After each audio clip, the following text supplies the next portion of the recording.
In my previous life, I had once saved a greenhouse flower girl who was on the verge of being killed. She insisted on becoming my handmaiden in return for her favor, but on my wedding night, she even seduced away my husband, leaving me alone in an empty room. Then she died suddenly and strangely. But my husband blamed me for her death, and went so far as to bring me to the battlefield, ultimately leaving me to die a humiliating death at the hands of the enemy. When I opened my eyes again, I was actually back in the day before the wedding. Since my husband was so enamored with the women of the greenhouse, I could only cut my heart out and let them live and die together. When I died, it was snowing heavily. I was covered with only a thin sheet to cover my bruised body. I used a broken porcelain tile to slit my throat, and the blood dyed a blinding red on the snow. In my dying moments, I heard someone cry out in pain for me to open my eyes, but I had no strength left. The last thing that flashed through my mind was the image of the teenage General Shingha throwing me to the enemy without mercy. I clutched his arm and asked him, "Why?" As if he had a blood feud with me, the veins at the corners of his forehead bulged out, his eyes itching to kill me by 1,000 cuts. "Jean Maignan, you poisonous woman. If it wasn't for you, how could Shinger die? Why is it that you are alive and well, but Shinger died for you? You too. Go to hell, go to hell." My mind wasn't very clear anymore, vaguely remembering Shinger, Feng Ruyu. She was the flower girl I rescued from the greenhouse. That year, there was snow as heavy as today's. When I first recovered from my illness, I craved the plum blossom cakes from Lee's store and begged my mother to allow me to leave the house. Personal maids lined up for a long time to buy on, I have not yet sent into the mouth, was behind the people who jumped over all hit the ground. The person who hit me fell to her knees at my feet, covered in bruises and crying for me to save her. The one who chased behind me was the world son of the state duke's mansion, and when he saw her hiding behind me, he withdrew his hand with a face full of indignation. "Maignan, don't be fooled by her. She's a brothel girl. She's using all sorts of dirty tricks." I still saved her, because her eyebrows resembled my long-dead sister. Translated with deephell.com, free version. I ransomed her, went to the pariah, despite the family discouragement to let her a greenhouse girl as my personal maid, follow me to enjoy all the rich and famous. But in return, she and my fiancé, son-in-law Shun Shingha secretly collusion. Time and again will I, the face of the exhibition family on the ground to step on. She also joined with outsiders to frame my family and killed my parents. Pity my parents aged, for me again and again to endure those humiliations, only hope that their patience can be replaced by Shin Shingha to me better. If they know that their daughter died in the hands of Shin Shingha, how sad it would be. Thinking about it, my heart shrunk into a ball of pain. Father, mother, my daughter is so regretful. The soul drifted aimlessly in the air for an unknown amount of time. When I opened my eyes again, I returned to the day before the wedding. The red color that covered the sky in the Shangshu mansion seemed like it was going to drown me, and I was sitting in front of the dressing table. The face in the mirror was familiar and unfamiliar. That was the 17-year-old Jean Maignan. Her eyebrows were still childish, and she had not yet suffered from those pains. Through the mirror, I saw that the person who was staring at the phoenix crown on the table with a look of resentment was my good servant girl, Feng Ruyu. In my previous life, I was too well protected by my parents, and I didn't even realize that the ambitions of the people around me were so obvious. In my second life, I will not marry Shen Xinghar again. Not only that, the sins they have done, I will make them pay back one by one. After combing and dressing, I asked the boy to ask Rian County Lord to come over for a gathering, and Feng Ryu really came to say that she was not feeling well. As in my last life, I graciously allowed her to go back to her room to rest, and had someone quietly keep an eye on her. Soon, the subordinate came to report. Feng Ryu took my card quietly out of the Shangshu house, hired a carriage to the Lingfeng temple. I had a hunch that she must have gone to see Shin Xingha, and this was my only chance to withdraw from the marriage. In my last life, I was 16 years old, and Shen Xingha accompanied his parents to win a battle on the border and returned to the capital for the first time to be rewarded. The sons of the world disliked him for being a bumpkin from the countryside. It was me who spoke up for him, praising him as a young hero, and only then did this group of high-minded and arrogant sons of the capital slowly accept him.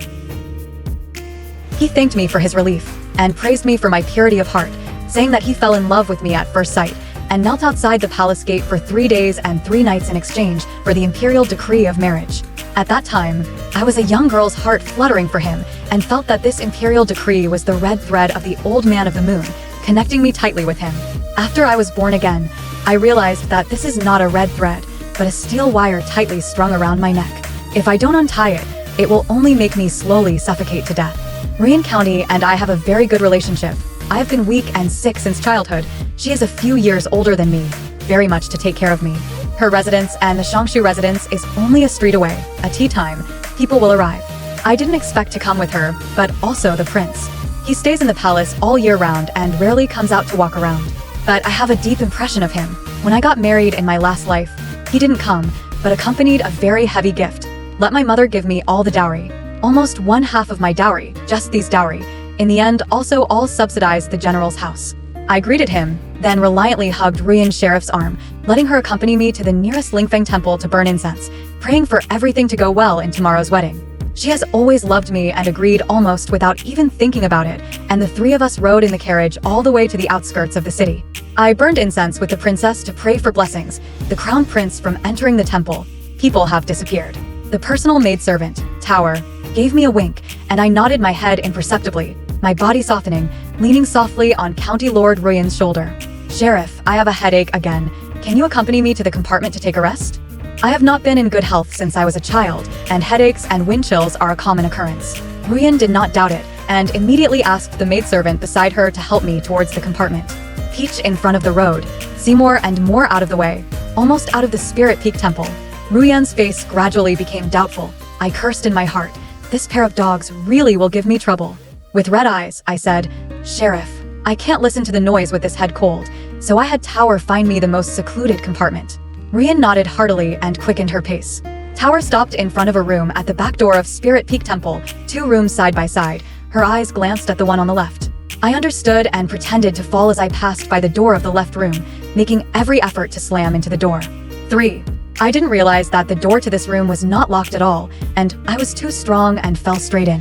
Ruyan and the maidservant who were waiting by my side all rushed in to help me. The 2 people in the room were frightened by this sudden movement and hid in the bed together. When they looked at each other, Shun Xinghe's eyes widened, never imagining that it would be us. He panicked and took his clothes and put them on. Feng Ryu covered her face with the quilt, cowering and not daring to show her head. Countess Ruyan had been in and out of the palace for many years and had seen this kind of scene many times. She quickly reacted and angrily asked the grannies under her command to go and arrest the woman on the bed. She wanted to take a good look at which shameless one dared to hang out with the groom on the day before my wedding. The granny was extremely strong, and in 2 strokes she ripped the quilt away and threw it aside. Feng Ryu hugged her body and screamed. Several maidservants went up to hold her down, and her hands were clasped behind her back. The grannies grabbed her hair and forced her to raise her head, and everyone in the compartment stared at her. Shun Xinghe stopped her a few times and was nailed in place by a single sentence from Sheriff Ruyan. Little General Shun, are you going against me? Shun Xinghe did not dare. Their family only came to the capital. Their feet have not yet stood firm. How dare they offend the royal family? Originally, and I married, is his first step to stand firm, but now he can only force to skim his head, not to see Feng Ryu eyes full of resentment and embarrassment. With tears in my eyes, I leaned tightly against Ruyan's shoulder and sobbed in a small voice, acting out the incredulous and aggrieved look. Do they feel humiliated too? At this time in my last life, I still didn't know that she had an adulterous relationship with Shun Xinghe and was foolishly preparing for the wedding, full of expectations of marrying him as his wife. Until his wedding, in front of all the guests, forcing me to take the initiative for him to take Feng Ryu as a concubine, I did not know that these 2 people's adultery. On the wedding night, he even let me stay alone in the empty room for 1 night, went to find Feng Ryu, and hated to make the general's residence known to everyone. I'm not as good as a new concubine as the wife he married, but I'm not as good as a new concubine.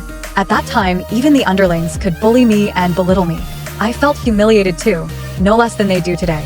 Isn't this that servant girl of Mainyang's? The crown prince appeared out of nowhere, and seeing a bunch of us all crowded in the house making a ruckus, he only probed and glanced at us before exiting to the door. Shun Xinghe heard the people around him talking about the crown prince coming and instantly panicked. I am married to him by his majesty, and now he is cheating on me with my maidservant the day before the wedding, but also by the crown prince and the sheriff, defying the heavenly authority of this one he cannot escape. Ruyan ordered people to let go of Feng Ryu, only gave her a single piece of clothing, escorted with us down the mountain. Prince ordered Shun Xinghe also followed us. On the way back, I lay in Ruyan's arms and cried so hard that I almost died. She only thought that I was sad for that pair of dogs, but did not know that I was crying for God's eyes, so that I could personally clean up this pair of dogs. The more I cried, the more ugly Prince's face became, and by the time I realized it, his face was already as black as the bottom of a pot. He's just a thief and a dogfighter. Is he worth being sad about? Crying as if all the good men in the world have died out. His reprimand came inexplicably. I wiped my tears, sat up straight, and did not dare to be as wanton as just now. Who knows that he was not satisfied again? His tone was like I owed him money. Asked, "What are you going to do?" I whispered my plan and told him. He was caught cheating on me with my servant girl, and the evidence was there. I'm going to go home and tell my father that I'm going to the palace to ask His Majesty to withdraw the marriage decree and cancel tomorrow's wedding. Hearing me say this, he seems to be satisfied for a few points. Light voice instructed the car valet to turn around and go directly to the palace. Father and mother came quickly after getting the news, kneeling with me in the imperial study. His Majesty looked at the rows of people kneeling below. His face was ugly to the extreme. The crown prince was at the side and whispered to him to explain the ins and outs. He let out a cold snort, and his eyes fell on me for a moment. In a cold voice, he decreed that Shun Xinghe's gift of marriage would be nullified, and he would be fined 1 year's salary. Feng Ruyu will be given death. Hearing the news of death, I hurriedly kneeled down to plead on her behalf. Surrounding people are surprised to look at me. Shun Xinghe is even full of moving face. What a fool! Still think I begged for mercy because I love him. The current me hates them to the bone. If Feng Ruyu died just like that, wouldn't it be cheap for nothing? In the end, Feng Ruyu escaped death, and I interceded for both of them, begging His Majesty to grant them a marriage. How interesting, a general marrying a brothel girl. I wonder how my mean and money-grubbing mother-in-law will treat her good daughter-in-law.